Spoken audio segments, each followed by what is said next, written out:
Everybody, welcome back to the channel. It's Mike Brown here with RE/MAX in Toronto.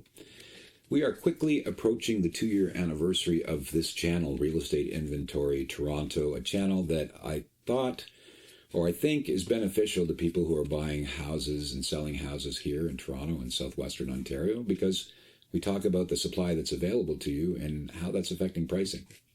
So I thought it would be a good idea to go back to June 1st of 2023 to look at what the inventory was that day throughout the regions that I cover, where we sit today, and whether or not it's a peak number or just below the peak. And incidentally, the peak, as far as the inception of this channel and the numbers that we've been recording, was really late September, early October of 2024. For the condo market, that peak in inventory arrived a couple months sooner, sort of the end of July, early August. So let's get down to some of these numbers.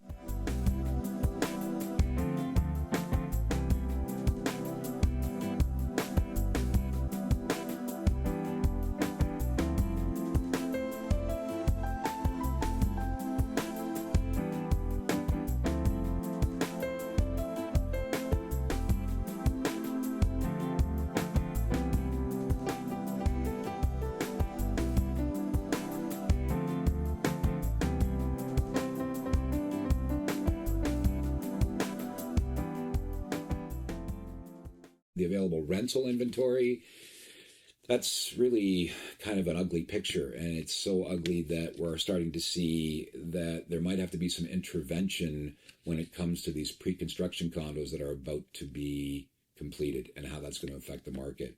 There was an article in the Toronto Star last week that stated that banks are probably going to lend full value on the contract price of these pre-cons from years ago, simply because they just don't want a massive default in the pre-con market, which will spill out into the overall housing market.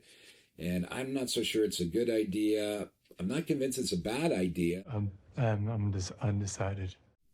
But it's kind of the outcome of allowing so much investor participation in the Canadian real estate market, and the bigger problem, which is that most of our productivities come from real estate in the past decade, not really from building business and manufacturing.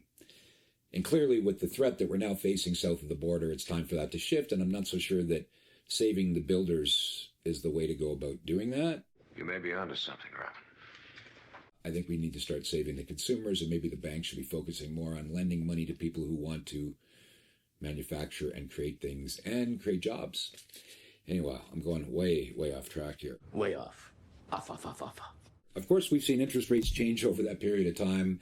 Interest rates at their lowest for February of 2022 at 0.25%. They peaked around, May, June of 2024 at 5%. And we all remember what happened June, July. The first rate cut came, 25 basis points. Everybody thought, hooray, buyers are going to rush back to the market. No, brought a lot of sellers back to the market. Sellers who are looking for an exit point. Oh, right. Yes, right. So we sit here today with high inventory, with moderate or normalized interest rates, with a potential change in government in our country, slowing immigration, slowing economy, and the geopolitical situation across the globe is, unpredictable at best. My sentiment here is don't believe what you hear on social media. These numbers do affect the marketplace. They say that the average price in Canada really hasn't dropped all that much through all of this mayhem and change.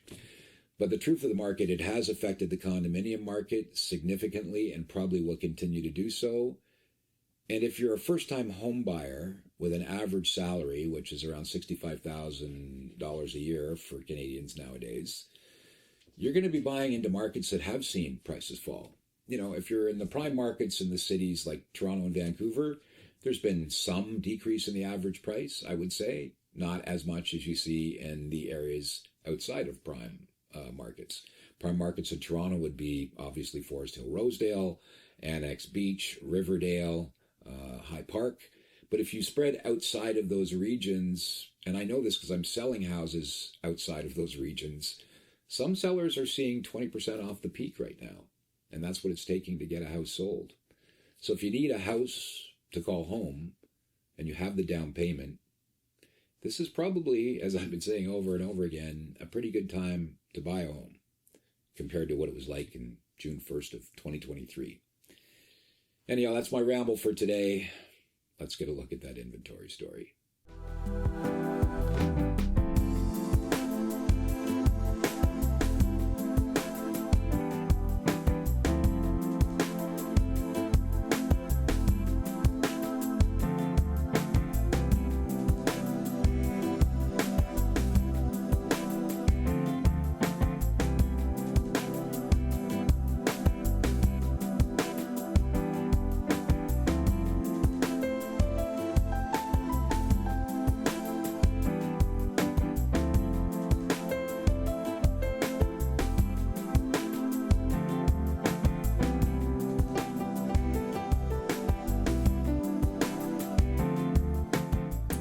Hey everybody, thanks again for tuning into the channel.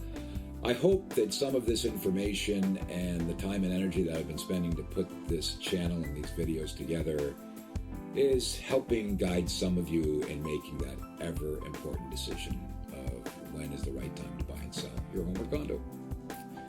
So until the next episode, this is Mike Brown with RE/MAX, uncovering the real state of real estate here in the GTA and Southwestern Ontario.